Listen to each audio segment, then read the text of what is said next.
Hey, welcome back to another video of how to use basics. In this video, we are going to learn how to use Bumble's voice note feature. Using Bumble's voice notes feature can add a personal touch to your conversation and help you express yourself better. Here's how to use it. Launch Bumble on a mobile device. Go to your chats, which is at the bottom right corner of your screen. Tap the chat bubble icon on the screen and you can access your conversation.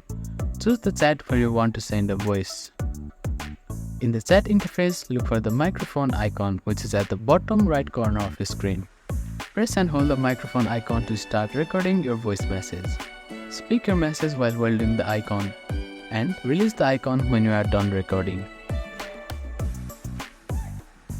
If you want to delete the voice note, simply drag it to the left side.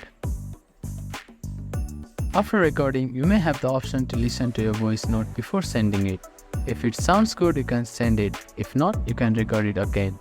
Once you are satisfied with the recording, it will be sent automatically after you release the microphone icon. Voice note usually have a time limit, that is 1 to 2 minutes, so be mindful of how long you are recording. You cannot edit a voice note after it's sent, so make sure you are happy with it before sending. By following these steps, you can easily use Bumble's voice note feature to enhance your conversation and connect more personally. Thank you for watching this video. Please do not forget to like, share and subscribe to our channel and comment down if you have any queries.